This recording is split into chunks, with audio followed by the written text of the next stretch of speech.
Thank you very much. Thank you. Well, look, for me to be here is really a thrill. For me, this is like homecoming. My wife, Kathy, who is here in the front row, and I moved to Taiwan in 1987. And we came here basically because we thought China would be the most interesting country in our lifetime, so we came here to study Mandarin. And so we sold everything we owned in the U.S. and got on an airplane and came here, and we moved into the YWCA that's just up the street here. And we walked around town, and we had no idea what we were doing, and we ate Neo Mian for the first 2 months because it's the only thing we recognized.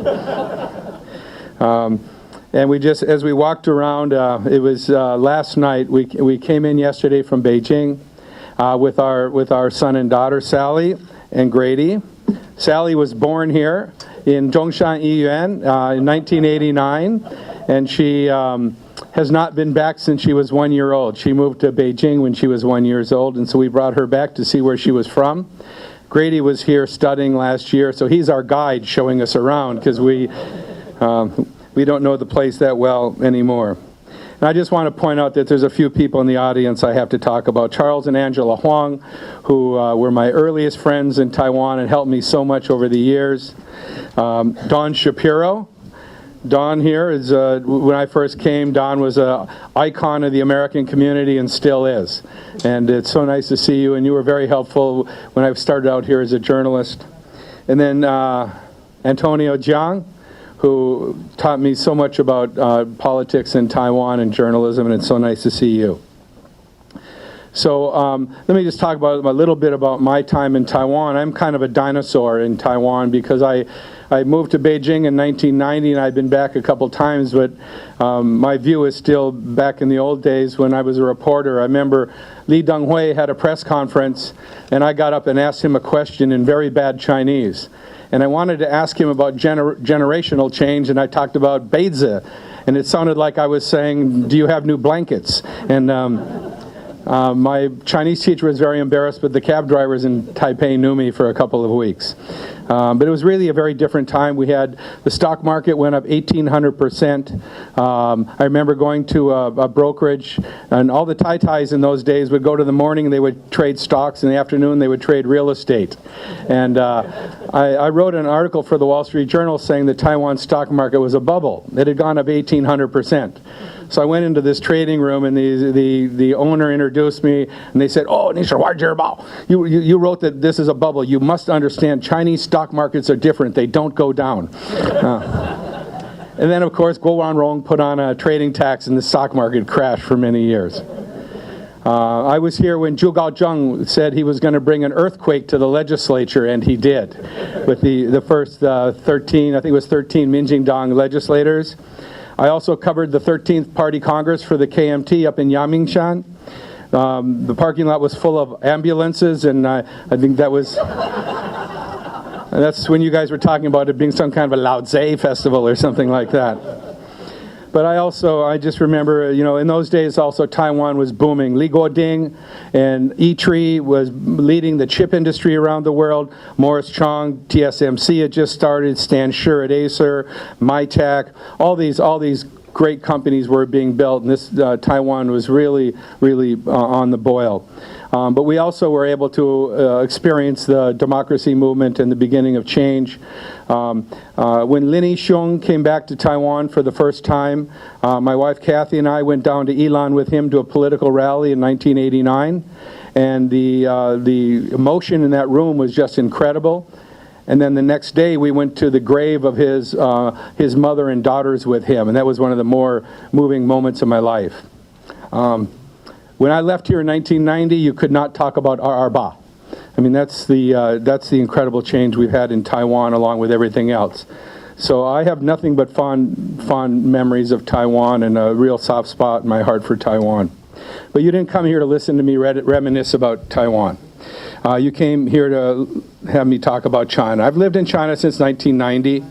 Moved there for the Wall Street Journal right after Tiananmen. It was a very dark time in Taiwan, in mainland, sorry. and we lived in a diplomatic compound. And so everybody that worked for us was from the foreign ministry. Our phone was tapped. We were followed. So I used to have to ride my bicycle around town to talk to people. And I would tell them I was a journalist, and usually they would then take the next corner and drive away. So it was hard to talk to people.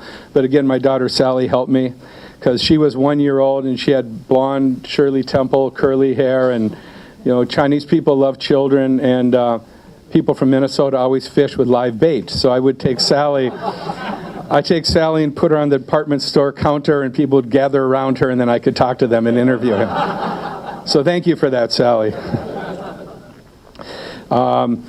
So let's now move to the mainland and why you really asked me to come here. We're going to go through a lot of material today. My mandate here is to talk about economic trends, talk about the reforms to the third plenum, the business and political climate, and a little bit of what it means for Taiwan. So I'm going to start with a look back at the Chinese economy and really the political economy to talk about how it got to where it is today. And then talk about the pile of problems that were on the desk of Xi Jinping and Li Keqiang when they took over as new leaders recently. But I'll also show why I believe there's no choice but very significant economic reforms in China. It's the only way the country moves ahead. And then we'll take a look at some of the reforms we might expect coming at us. Now, you would think that coming in as a leader in China today, you're a pretty lucky person. I mean, this is the second largest economy in the world, the second largest exporter, a manufacturing machine, well over 1 million US dollar millionaires. The place has been the center of economic dynamism in the world for quite a while. So you would think going in as a leader of that country, you would be in a very good position. But so why did the outgoing premier, Wen Jiabao, always talk about the 4 uns? You probably maybe not have heard of the 4 uns. He always described the economy as unstable, unbalanced, uncoordinated, and unsustainable. And that is true. That is the economy that the new leadership took over, and they're very, very clear-eyed about this. If you really look at what China has built, it's authoritarian capitalism. It's not so much state capitalism where you have a couple banks and an oil company and a railroad that are owned by the government, but it's very much authoritarian capitalism where it's very dynamic, but it's controlled by one party, and it's mostly driven by state planning, state banks, and all that whole value chain. So what's wrong with that? Why isn't it working? Well, it got them this far. I mean, China could never be where it is today with all of the infrastructure and all of the changes that have happened without state planning, state banks, all the state-owned industry, and just the major transformation you can make by moving millions of people, by getting technology from around the world and putting the muscle of this huge country behind it. And you have to give China credit for that. It probably could not have happened any other way. However, that model is now running out of gas. It got China where it is today. It won't take China to the next step where it has to go. The situation we face now is there has been just out of control corruption under the last administration, and that's why you're seeing the crackdowns now. The fruits of reform have been eaten by state industry. State industry was useful up to a point, but now it is actually taking value away from the economy, and I'll be able to give you some evidence of that from Chinese think tanks. So I recently wrote a book about this whole system, and there's a little advertisement. Tianxia has published it here in Taiwan, so it's out in Taiwan, and there we go. And Diane Ng at Tianxia, my old friend, published it, and so buy a few and help out Diane, would you please? But my title in English, she changed the title to Dancing with Dinosaurs in Chinese, but my English title comes from a Chinese saying, 见不见故人，互不见来者. And that comes from a Tang Dynasty poem about venturing out alone in times of great risk, having no kind of a blueprint or a plan, doing something people have not done before. And that's where China is. There's never been anything in the world like China. There's never been a country that has this kind of an economic and political system and has reached this much of a powerful place in the world. And so the planners in China are really right now trying to figure out where they go next, because what they have now has to change, and they're very open about that. I mean, but let's go back and see how they got there. I mean, it's well known to most of you, but we'll go through some of it. Deng Xiaoping starting the household responsibility system in 1978, 79, letting the farmers keep some money. Those farmers keeping money were able to be entrepreneurial. And really, it was the farmers, it was the entrepreneurial farmers of China that brought the whole first stage of reform. By, these Shengzhen Qie, the township and village enterprises, by 1996, by 1996, these township and village enterprises accounted for 36% of industrial output and 135 million jobs. And that is just by putting some money in the hands of a bunch of farmers and letting them be entrepreneurial and take over some old rickety county government factories and whatever. Just the entrepreneurial spirit of China. So at the same time, the Soviet designed, the big behemoth state-owned enterprises were a complete mess. They were people sitting around drinking tea. They had antiquated equipment. With the whole planning system being dismantled or at least adjusted severely, they were really stuck. So what happened? Zhu Rongji went in there and he did the hard work. They laid off about 50 million workers. They laid off 50 million workers in a 10-year period starting in 93. Because even though the township and village enterprises brought the economy and gave it a start, you still had to clean up the state sector. And so the centrally controlled urban SOEs dropped from a peak of 76 million to 28 million employees by 2003. He really dialed it back. As China joined the WTO in 2000, and I was very involved in that as the American Chamber of Commerce in China. I was chairman in 96 and on the board for 10 years and very involved in U.S.-China policy, and I still am. Where China was headed at that time was really much more reform. Zhu Rongji was talking about natural monopolies and dialing it back to having state enterprise where you needed to make investments where private companies are not going to make investments, railroads to Gansu, oil companies where you needed for national strength, and on, but not to control the economy so strongly. And that is a trajectory China was on when it joined WTO in the year 2000. But what happened? Well, what happened as Hu Jintao and Wen Jiabao came into office, they dialed it back. And 2006, they took about 24 sectors and they isolated them for state industry. They either had to be completely controlled by state industry or majority owned by state industry, and they wanted the state sector to be dominant again. Part of it was ideological. A lot of it was political because it was the party's power. You believe if you control these industries, you actually are able to, it's good for the party. And really what you had to look at is, I compare it to America during World War II. In World War II in America, after the Pearl Harbor was bombed, the industrialists were called to Washington and they started something called the War Production Board. And the whole American economy was centrally controlled by businessmen working with the government to build airplanes, build tanks, build all the clothing, whatever you needed for the war effort. And that is really what built the industrial base of America that made America wealthy in the 50s and 60s and 70s, because the rest of the world was pretty devastated by the war. America's territory was not, and we had this incredible manufacturing machine. Then that went into consumer products and automobiles and became the biggest exporter in the world. That's what China did in 2006 from their own own way of doing things. And I'm not saying China was declaring economic war. China was pulling together the might of the state to build the economy to the next step.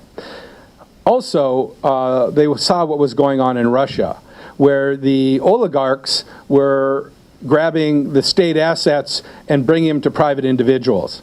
And so the country's wealth was going into individuals who were politically powerful.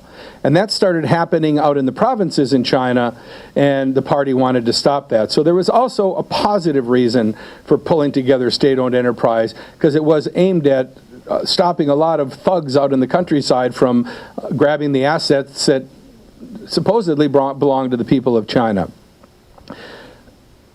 China corporatized state-owned enterprise, so even though they were still state-owned enterprise, at first they looked at Japan, they looked at Korea, they studied both models and tried to mix it up a bit between the cross shareholding and the vertical structuring of companies.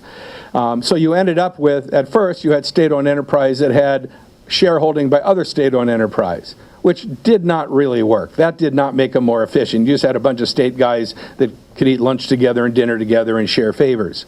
So then they formed SASAC in I think it was in 2003. SASAC was designed to hold the shares of the state-owned enterprise.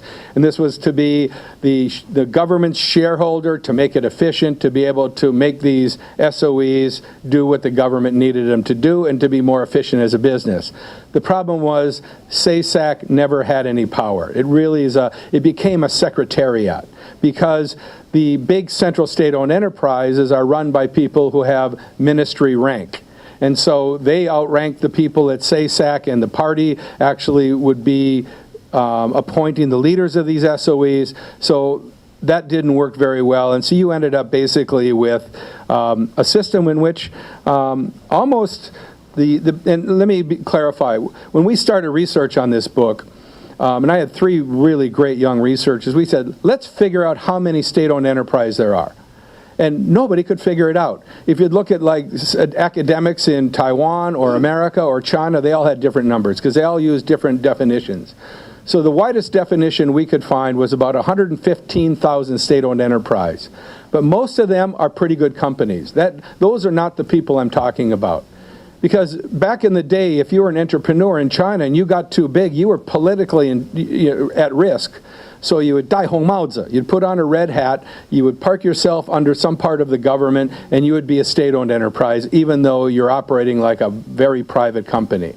So things come in many ways, shapes, and forms now. You've got Haier, which has the largest share of white goods in the world, more than Samsung, is actually a collective enterprise. It's run by Zhang Ruimin, a very powerful Jack Welch kind of character, but who owns it? It's very mohu on who owns it. It's a Qingdao government and various bureaus, but it's a collective. So a lot of these companies actually operate pretty well.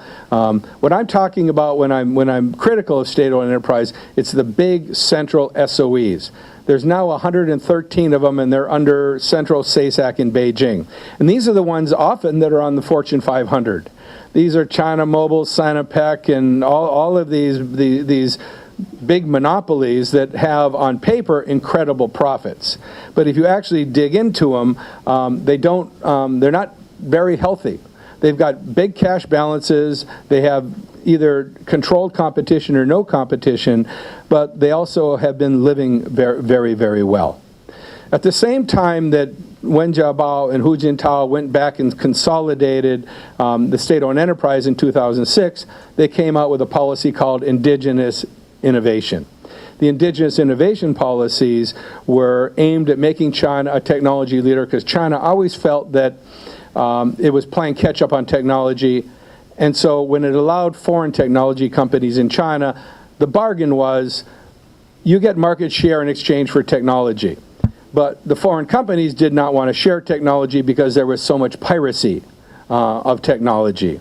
And so you ended up with this conflict, and 15 years after the foreign companies came in, China still did not have its own technology. So they formed I think it was in 2003 or so, Wen Jiabao. And this is interesting. The Premier of China heads up their science and technology leading group. It goes right up to the top. That's how important it is. And Taiwan may want to think about that, because you need to up your game on technology back to where you were in the 1980s. The indigenous innovation, they brought in academics from all over the world, Chinese coming back. They brought in bureaucrats, and they studied the world's technologies. They looked at their problems. They looked where the world economy is going. It was a very smart study. But then the bureaucrats took over, and they pushed out the scientists, and it became top-down power. How does NDRC, how does the Ministry of Science and Technology get control? And by the time it comes out in 2006, it's looked at by foreign companies as a blueprint for stealing technology, because it's about how do you co-innovate, how do you re-innovate, how do you assimilate imported technologies. And the state-owned enterprise that are cooperating with the foreign companies are under a mandate to become national champions and go global and compete with the guys that are supposed to partner with them. So foreign companies are not always brilliant, but they figured this one out. And the distrust that led to among the technology companies in China was profound. So China backed off a bit, and in fact, it's still what I won't get into this too much. But then they came up with these 7 strategic emerging industries.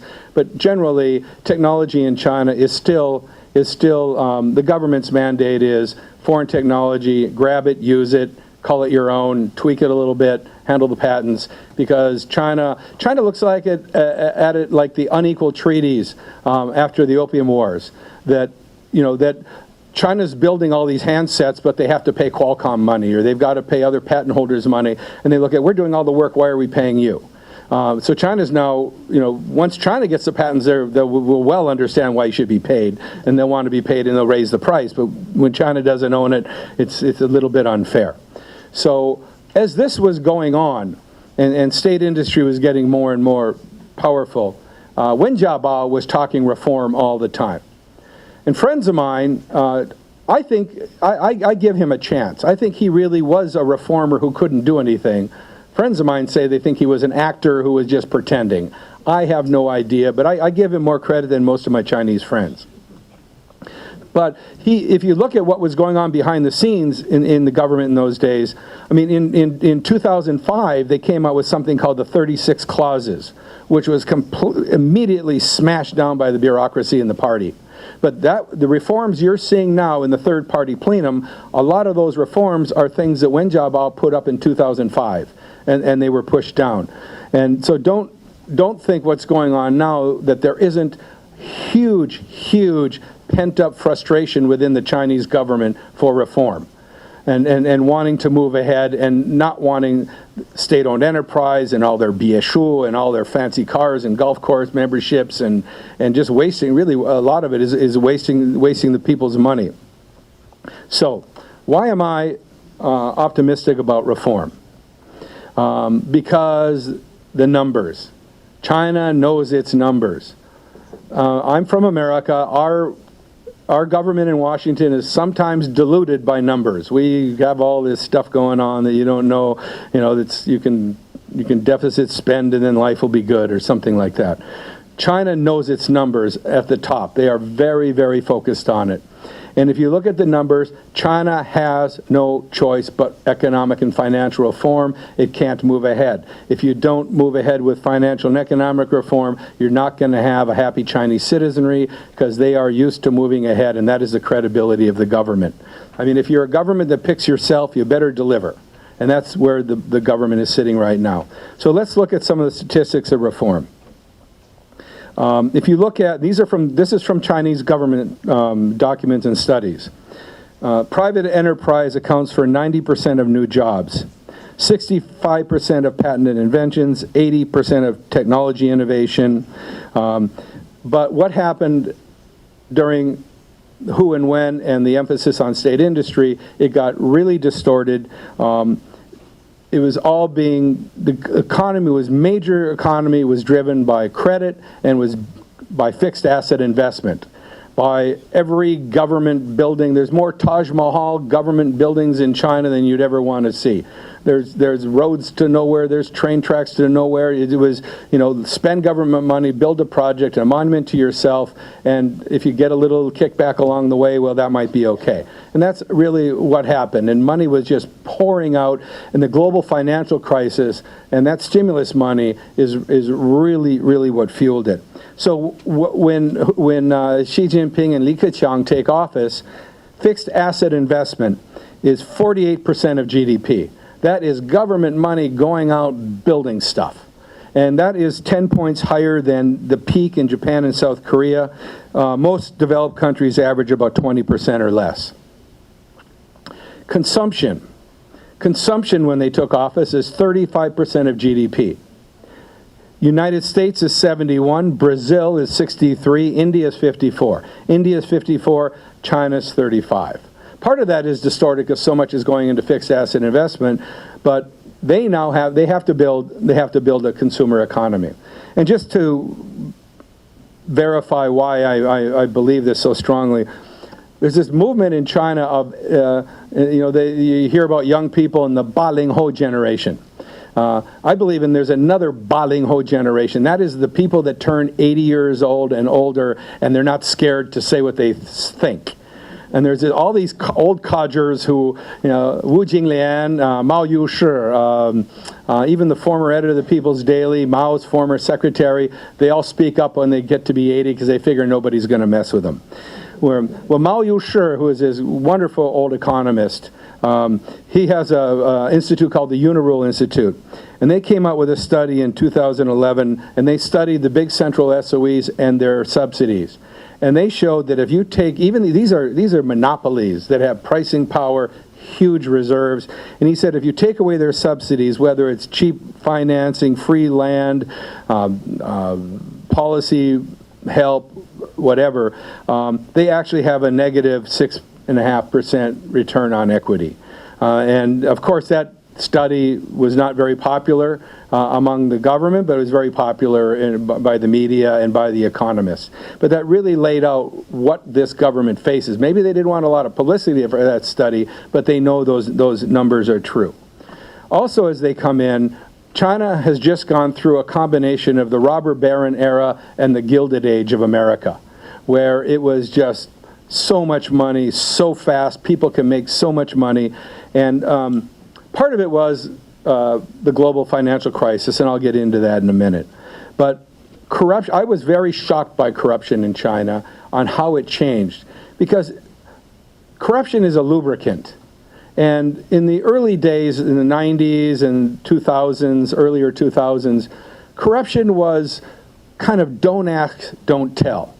If you are from a leadership family or connected family or whatever, you can use your privilege to make money, but you've got to be modest about it, and you've got to be adding to the pie. You're not robbing from the country, you are actually using your advantage to make money for yourself and expand the economy. So if you see like Zhu Rongji's son was at CIC, the joint venture investment bank with Morgan Stanley, got a job, did well, made a lot of money, but it also created economic value. Jiang Mianheng, Jiang Zeming's son, same thing with venture capital, private equity in the technology industry in Shanghai. But what happened in the end of the Hu and Wen administration, I found shocking myself, because it was like nobody cared. It was Bentleys with military plates driven by 23-year-old mistresses. It was like nobody cared. It was like right in the middle of the street, we have the right to rule. And it was shocking how it kind of got out of control. And just one number, this is Bloomberg came up with this, probably another reason they're blocked in China. If you look at the National People's Congress, they did a study where the wealthiest 70 members of the National People's Congress are 10 times richer than the top 660 officials in the U.S. government. The combined worth of these 70 wealthiest National People's Congress members is about $90 billion US dollars. 70 members of the National People's Congress, $90 billion US dollars. The whole American government is about $7.5 billion. they should probably start holding their meetings in a bank vault. And this is, this is what the party itself talks about, that if we don't get a handle on this, it threatens our own survival. So then along comes Bo Xilai, who was a gift to the Chinese Communist Party. Because Bo Xilai is an outlier. I mean, he was a very flamboyant, Western-style politician, not very well liked, but when he was in Dalian, he did a good job. But if you're a mayor in China, you control the press, you control the police, you control the street sweepers, you control everybody. So you can be a king and just make yourself a king. And so he did a really good job in Dalian, but he also was all about Bo Xilai. And then he goes to Liaoning, and then he gets into the Ministry of Commerce. He wanted to be a vice premier, and they wanted him out of the center, so they sent him out to Chongqing.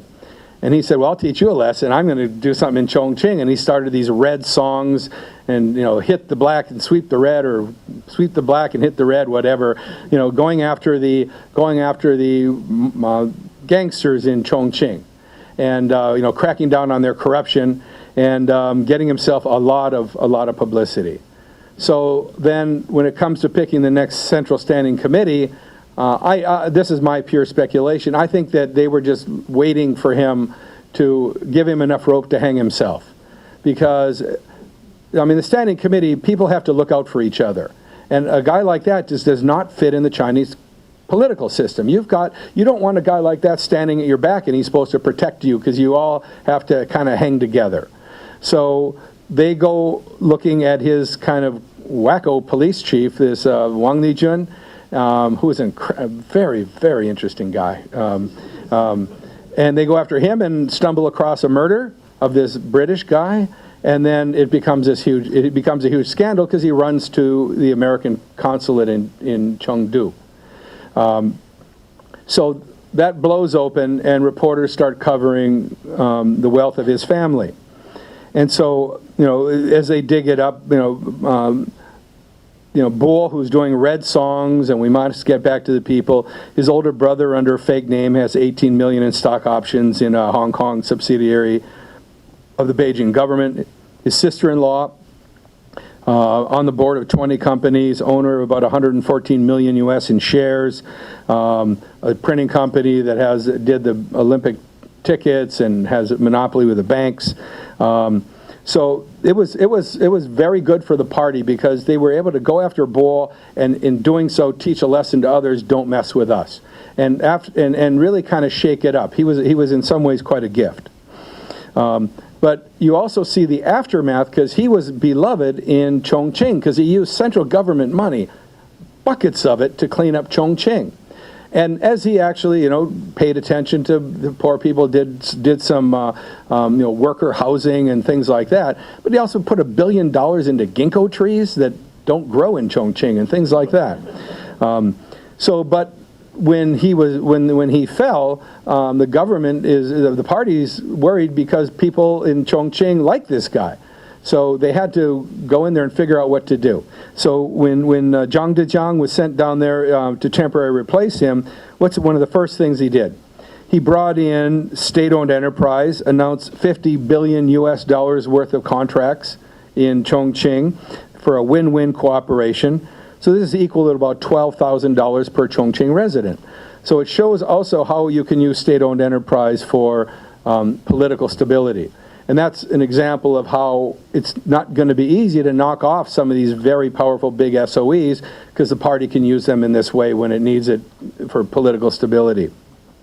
However, where China sits right now, many countries have sat before, and it's the middle income trap. What happens is, when you have a country that is developing, and this is Taiwan really in the old days, where you build an export model and you copy what other people do, and you beat everybody on price. I mean, I was in Taiwan when Apple computers were coming out, and then there's some guy in an airplane with an Apple computer on his lap, and he comes here, and 2 weeks later he's selling pineapple computers. So you guys were pretty good pirates yourselves back in the day. Sorry about that. So the middle income trap happens when your wages start going up, and then you don't have that low-cost advantage, and then you have to depend on a consumer economy to build your economy. And so that's where China is now. They have to put money in the pockets of people so that they become consumers and spend, and that's how you build the next step. And I tell you, that's very hard. World Bank statistics. In 1960, there were 101 middle-income economies. 101. By 2008, only 13 had surpassed that. Only 13 got through that. Why? Because the vested interests in the first step don't want change, and that's where you get Latin America and many other places. To go from a middle-income country to a high-income country is a very, very hard thing to do, and that is where China sits today. Other problems that are on the desk when these guys come into office is they've lost their demographic dividend. The enormous low-cost factory workforce of people born in the 60s and 70s has disappeared. And this is an interesting number. Between 2010 and 2020, in this decade, the workers between the age of 20 and 24, the people that work in factories, the core of the Chinese factory workforce is shrinking by half, from 125 million to 65 million. China is facing a labor shortage, and wages are going way up. So all that talks about is you've got to have higher value manufacturing, and you've got to go towards a consumer economy. And this is really, I think, what keeps the Chinese leaders awake at night. China's getting old before it gets rich. America got rich before it got old. Europe got rich before it got old. Japan got rich before it got old. China is getting old before it gets rich. In 2010, you had 115 million people age 65 or older. By 2030, you're going to have 240 million people age 65 or older.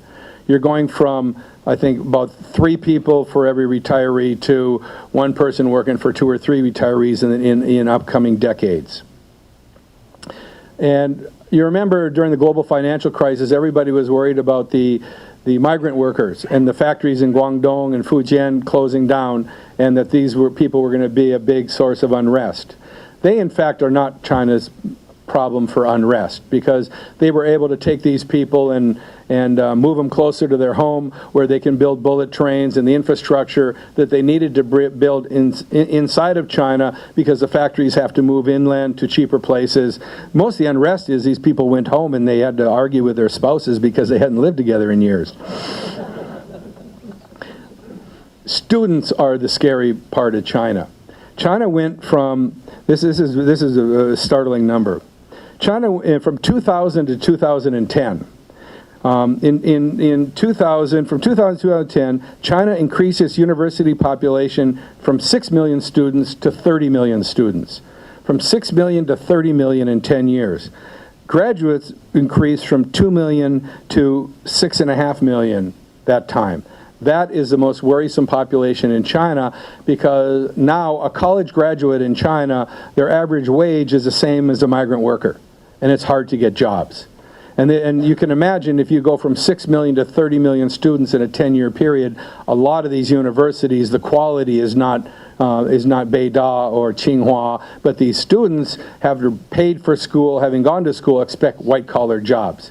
China would have been better off doing a lot of technical schools so that they could grab this next wave of high-tech manufacturing better, but that was a big issue. And urbanization. Just over 50% of the population live in cities now. That's where the U.S. was in 1920. It's where Britain was in 1850. The urbanization is what Li Keqiang is all about. It's moving people to the cities, and it's turning them into consumers.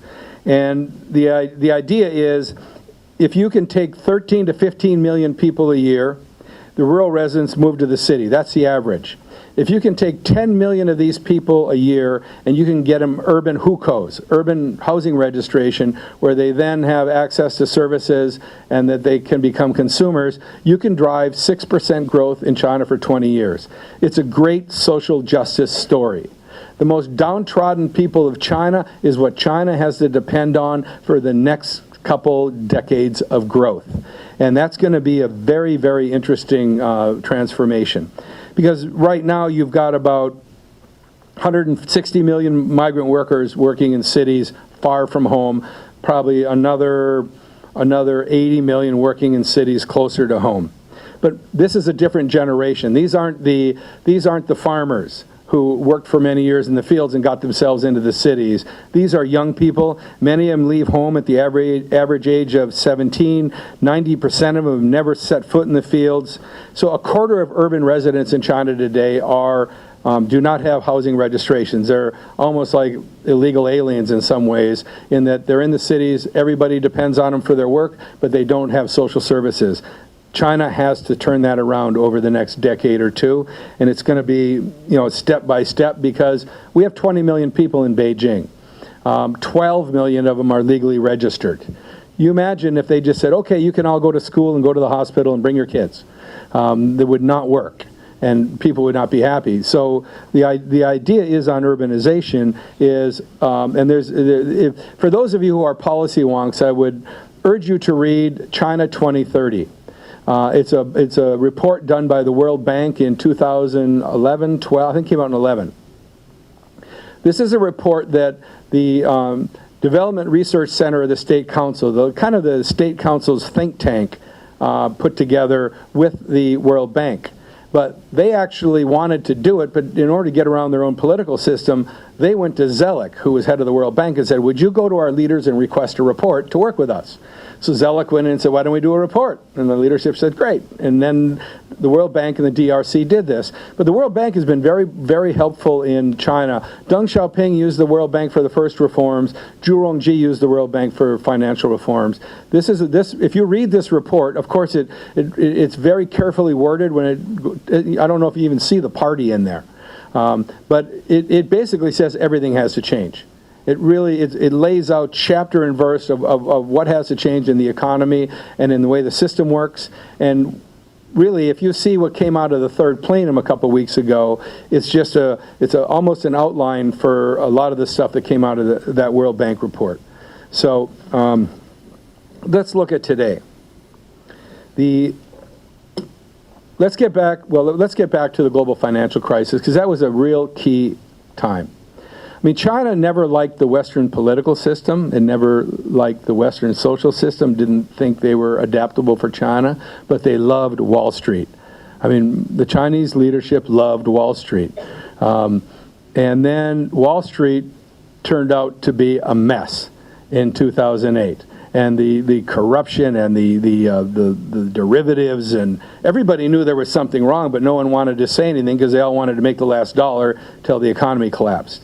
And for China, this was a shock. China was not ready for this. China is a nation of planners. So right after I got there, China had the Asian Games. And then they had the women's conference when Hillary came. Then you have APEC, and then you got the Olympics, and then you have the Expo, and it's always underneath this, there's thousands of events, from the lumberjack championships to the Miss Bikini World. I mean, all the provinces and cities of China have all these international things going on, and they're all planned to move ahead. But China was not ready, did not want to become a world leader. It wasn't ready. I look at it like a Broadway play. All the nations of the world are on stage dancing. It's a Broadway play. And China, America, the European countries, Japan kind of up front, China in back, kind of dancing a little, but whispering in one ear, whispering in another ear, but not wanting anybody to see what's going on. And then the global financial crisis happens. Everybody else on stage collapses. And China's like dancing alone. And China goes, well, maybe I do dance better than everybody else.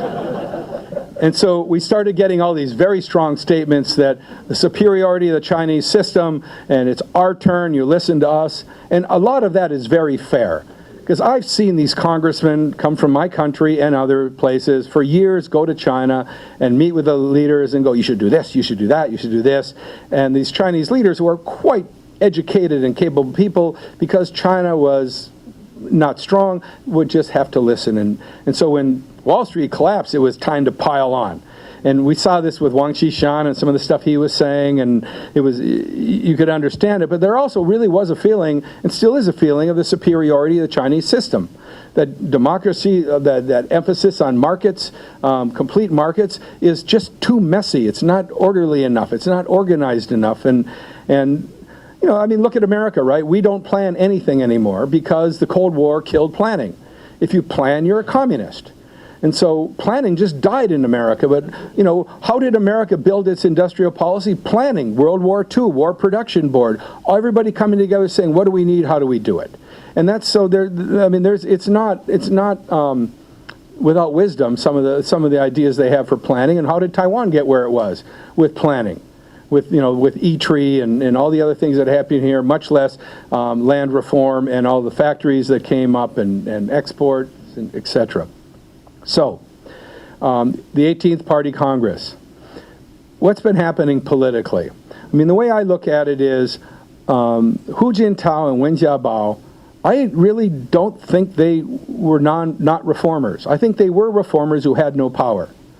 Because the party wanted to do collective leadership. They've always had strongman leadership. Mao, Deng, strong leadership, taking the country in good ways and bad. You had Zhu Rongji and Jiang Zemin, who were kind of a tag team strongman. And then so by the time Hu and Wen come in, they want on purpose to have a collective leadership. But Hu Jintao is picked for the job 10 years before he gets it. And so for 10 years, I mean, he's picked by Sung Ping and others in the 80s because he was a very good cadre. But he gets the job 10 years after he's picked. China has transformed. It's 2001. China's deep in the economies of the whole world. It's got technology. It's got all this stuff going on. And the guy who was a good cadre 15 years ago is picked for the job. And he's not part of their leading families. Wen Jiabao, on the other hand, is just a survivor in the government. Anybody that stood behind Zhao Ziyang at Tiananmen and then went through all these other governments and survives as premier has got to be a real survivor. But does that mean that he's going to be able to actually grab things and lead? And so you end up with a 9-member Central Standing Committee. And I think Hu and Wen were well-intentioned and wanted to do things, but they got hit with the global financial crisis. They got hit with a lot of other things, and I don't think they had a lot of power. So I think they basically, Hu tried to hold the party together, trade a lot of power off, and Wen was always talking reform. And to their credit, they did do some reforms in the countryside and in bringing money to the countryside, because the countryside had been really long neglected. But they had to trade away power, and the other 7 members of the Central Standing Committee are some really powerful people. These are former party secretaries of provinces and ministers who are from leading families, are well connected, they're very tough. And so I think what you had is really, it became every man for himself. And there really was not a strong core leadership of the party. There was just, and I think that's why corruption got out of control. Everybody was just grabbing this industry for that family and this and that, and there was money gushing out because of the financial crisis, stimulus money. So Xi comes into office, and he has watched this happen. And remember, he's picked 5 years before he gets the job. And he's not watching DVDs for those 5 years. He's looking and saying, I'm going into the worst job in the world. I got to figure out what's going to face me. So he is from a leadership family. He grew up with all the other leadership kids, and these guys are now generals and ministers and millionaires and whatever. And so I think he spent a lot of time seeing who he can work with and bringing people together. And then, of course, Bo Xilai gives him a favor, and he can then crack down on a bunch of bad guys and scare people into paying attention. So he has now more power than anybody since Deng Xiaoping, it appears. I mean, the leading group on finance and economics, these party leading groups are very important, usually was the premier. It's going directly to Xi now. The third plenum, the key part of the third plenum you should watch is consolidation of power. When that first day the documents came out, it was like, oh, there's not much here. They didn't do much. Yet they did a couple of very key things. They started a leading group on reform. And so what he's doing is he's pulling the power of reform back into the top party leadership, into his hands, because at the People's Congress in March, they were unable to push back the NDRC and all these other agencies that they wanted to reform. So he pulled power into his hands through this leading group of reform, brought power back to the top, and also this security commission they've started. You know, people are saying, oh, this is all about, it's like the National Security Commission in America, National Security Council in America, and it's about foreign affairs. It's partially that, but it's also domestic. Because if you say security in China, everybody runs. So if he's got a security commission, that's going to help you go after anybody in the bureaucracy who's not paying attention. So this is really bringing power back into the top leadership's hands to get things done. So if you look at what came out of the third plenum, I mean, there was 20,000. Well, first off, it was astounding that within a week of that conclave ending, they came out with a 20,000-word document with a lot of detail. I mean, I covered the plenums when I was a reporter. I used to ride my bicycle around Beijing, and you go to this military hotel in western Beijing to see if there was cars in the parking lot and lights on, because these were very secret things. Now the whole world is watching the third plenum because, of course, it was the third plenum in '78 when Deng Xiaoping came out with reforms. I mean, the way it works is the first plenum is when you pick the leadership of the top leadership of the party, when you have a new leadership. The second plenum is when you pick who's going to get all of the posts, and then you have the party People's Congress where they endorse that and it happens. The third plenum is where these guys can really show what their policy is. And so there was great anticipation globally on this. So within a week, they came out with this 20,000-word document, 60 comprehensive reforms, decisive results by the year 2020. So what is in there? A lot of what's in there is what was in the World Bank report, or a lot of these other reform initiatives. A group to keep an eye on is Qin Xiao, who used to be the head of China, the Jiaoshangju, the China Merchants Group. He has a foundation called the Boyuan Foundation, and a lot of the reformers are in that foundation. It's tied into Caijing magazine. I mean, these reformers in the government all come out from Zhao Ziyang's days. Whether it was Wang Qishan, Zhou Xiaochuan, the central bank governor, Lin Yifu, who ended up as the World Bank economist, this whole group is through the years has progressed together. And this Boyuan Foundation, I went to a Caijing conference about a week after the third plenum, and people were giddy.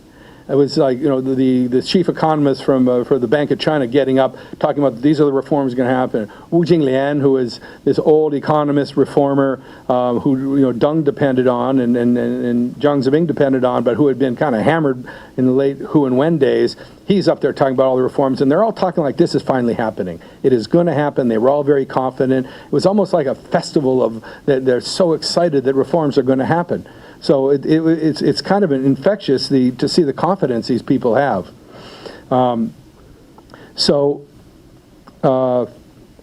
We could go through some of the details, but you can read that in the newspaper. Some key things that are happening that you should keep an eye on, especially when you're Taiwan and you're a very technology-based manufacturing and innovation economy. Edward Snowden, just ruined things for a while. I mean, we were, American Chamber of Commerce in China, we were very worried because we've been talking to Chinese officials for the last couple of years about cyber hacking and saying, okay, it's dangerous enough if you've got the agencies and the military and the governments of two countries testing each other on cyber, and how would you turn off somebody's stock market or their electricity grid? And I mean, this is what they're doing these days, is seeing how you could do that. That's very dangerous when you have two governments doing it, or governments all over the world doing it, and there's no protocol and there's no procedures. If something happens, how do you wind it down? That's very dangerous, but that's dangerous enough. But we've been talking to the Chinese government about cyber hacking, and then from corporations and those trade secrets and technology going to state-owned enterprise. And we were saying this is an outlier. It's different. Other people are not doing this. And then Snowden comes out. And even though the U.S., I don't believe, is stealing technology from the world and giving it to General Electric, once Snowden's out there and you're listening to Angela Merkel's phone calls for a year, you don't have the moral high ground anymore. So, no, yeah. So now we're facing, because Huawei couldn't get into the United States because worries about security, China's going, wait a second. Our entire technology system and network is based on foreign technology. So they now are they call these they're calling the 8 guardian warriors of the technology business.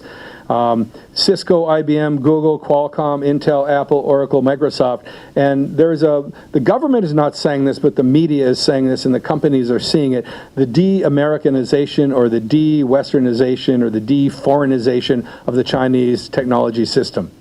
Where China has the technology to replace it with their own, I think we're going to see more and more of it. And even if they don't believe it, it's a great protectionist measure. You got a good excuse to build up your own companies. And we're going to see that we're seeing this very strongly in 4G phone technology patents. Keep an eye on that space. It's going to be very interesting. Shadow banking. China's shadow banking, because the banks didn't work, the big state banks control everything, there's always a market solution.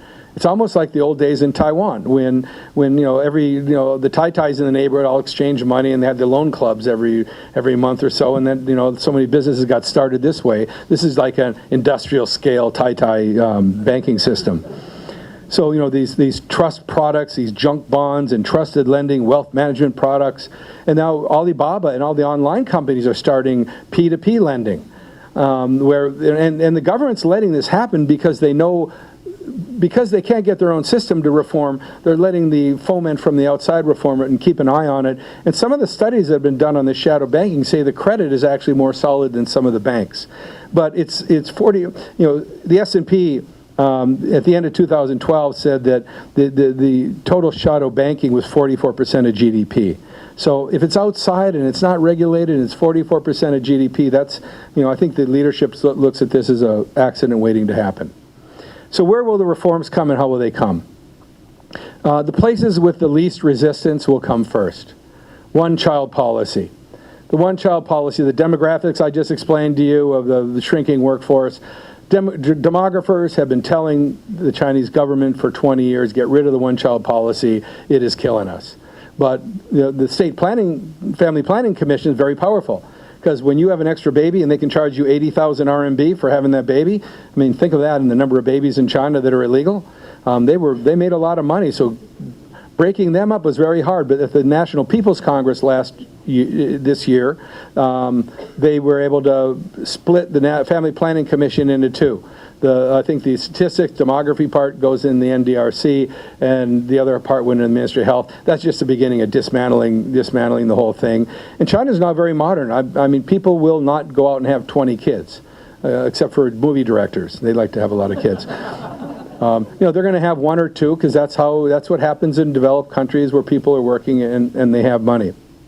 So don't think, though, that this third plenum is going to turn China into a complete market economy. That's not going to happen. They're talking about the market having a decisive role. But you got to look at the Chinese language in it. For the market and for foreign investment, it's always liyong. Let's use it. Let's use the market. Let's use foreign investment. Still, the core will be the state. And the market will be a lubricant, and we'll see how big they allow it to get. But I think they've learned from the U.S. They've been watching the U.S. And we've had a dysfunctional government for a long time in the U.S. Our Congress is pretty fun to watch, isn't it? But look at America. We have this dysfunctional Congress. Our stock market's at the top. Our economy is recovering. Our companies have a lot of cash. Why? Because the government doesn't control everything. You have NGOs, you have associations, you got all the market, you've got private enterprise, so you can have a fairly the press is here, so you can have kind of a silly government and still do okay. And I think China's watching this and they're seeing the magic of the market because China controls everything. And if you got your hands on the steering wheel, you also get blamed for everything. So I think China's realizing that a market can solve a lot of its problems but it's just what part do you control and what part is a market. So let me end up with some politics, and then we'll move on to question and answer. Stability and survival of the party is still number one. If you look at the documents from the third plenum or anything that else comes out of the party, it's about safeguarding the authority of the center. Party first, country second, because they don't believe the country can survive without the party. They think it would be a real mess, and that's genuine. So if you look at Xi, he's using Mao's tools to get Deng's aims. Mao was all about politics and command, mobilizing the masses, catching up with the advanced powers. Deng saw the need to build wealth for power. So they've digested communism, they've digested capitalism, and now they just kind of see what comes out of blending those two with kind of traditional Chinese ways of thinking and doing things. And really, we're going through a period of rites and rituals, like the old emperors did with rites and rituals. China was guided by rites and rituals. Well, now we have Communist Party rites and rituals. I mean, if you want to clean China up, what are you going to do? Hire a bunch of lawyers and do rule of law? It's not there yet. They don't have the court system. What do? You get the tools from the 1950s. It's the only tools the party has. And so this is not a great leap backward. This is going to the left to go to the right. Rectification, self-criticism, mass line, even the line on corruption, tigers and flies, that's Mao's words.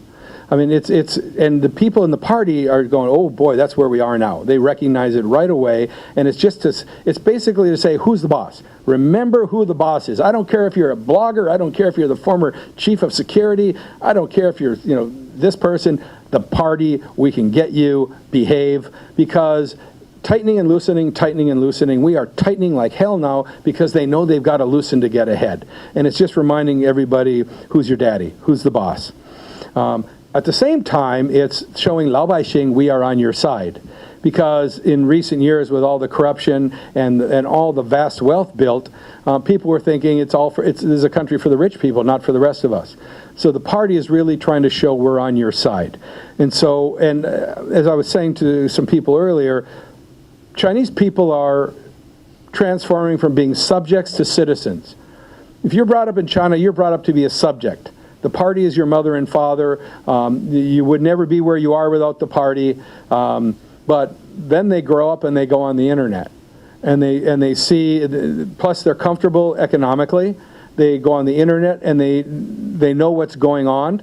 And so they're becoming citizens. I know when I was early days in China as a reporter, when I would talk to other reporters and talk about politics, they'd love it. But if I talk to anybody else about politics, they go, no, I can't hear it. It would be like, curiosity killed the cat. But now it's right to know. These people, the young people, feel they have a right to know, and they feel that they should have a voice. And that is the first time this party has ever dealt with two-way communications. It's a whole new formula to deal with. So being on your side, you go after milk scandals and milk powder companies because of the melamine milk scandals. Pharma, healthcare is troubled in China. Let's go after pharma. Let's cut down their prices and show that we're moving on that. Pricing and market dominance are going after everybody. The foreign companies are always a free fire zone because if you're running Coca-Cola in China, your cousin is not the party secretary. Well, maybe, but not Coke.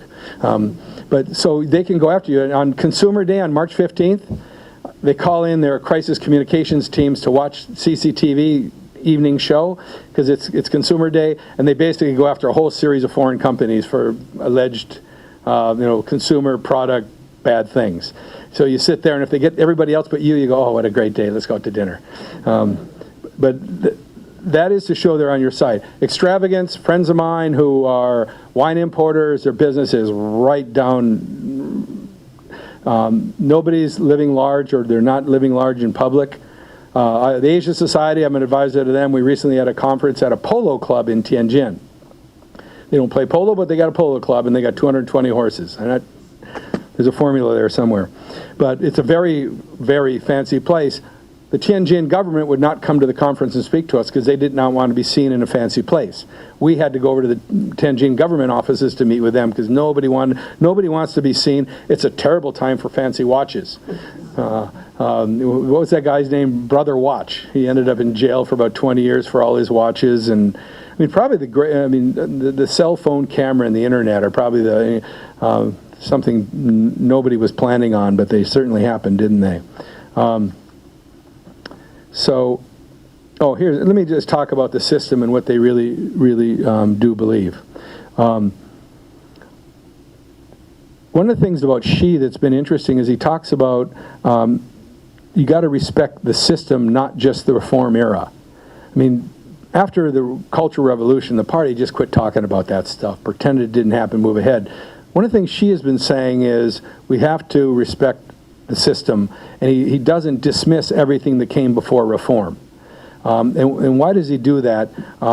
Because I think the party really does believe that they have surpassed democracy, that they have a superior system.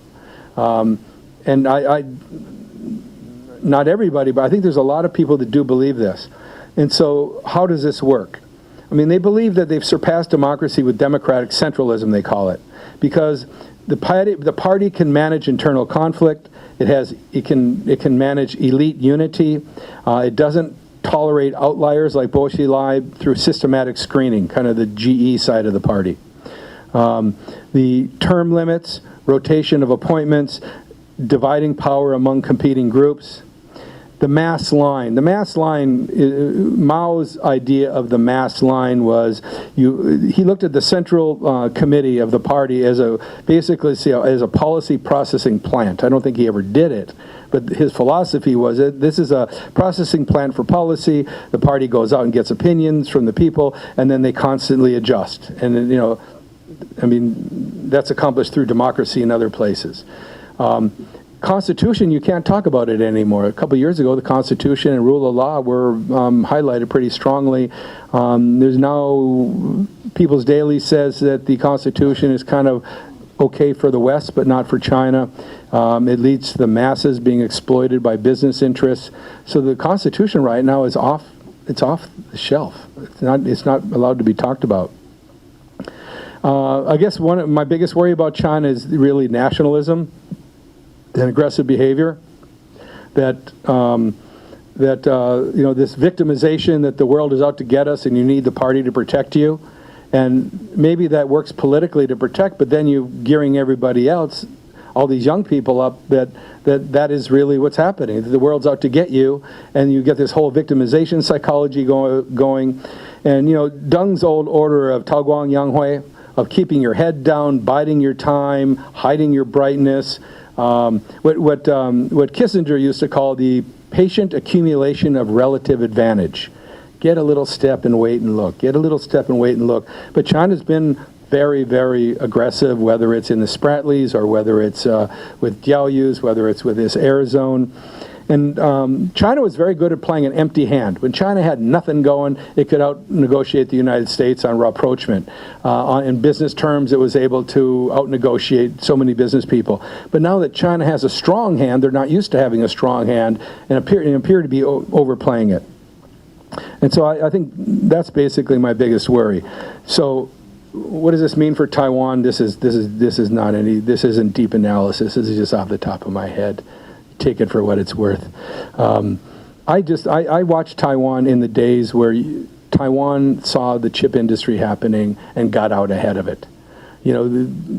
Taiwan invented the fab that custom designed and manufactured chips, not just some company making it, and became a world leader in that. When I lived in Taiwan, this place was rocking and rolling. It was leading in technology. All the investment funds were here. And it was all about looking ahead, what's coming next. It was about innovating. It was about education and getting ahead of the competition.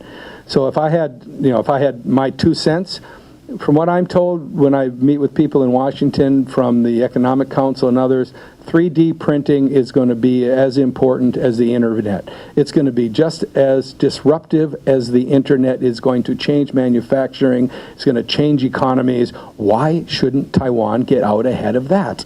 You've got the engineers, you got the educated people, you understand manufacturing. I mean, my 2 cents as a friend of Taiwan is, why don't you give that one a try? Thank you very much.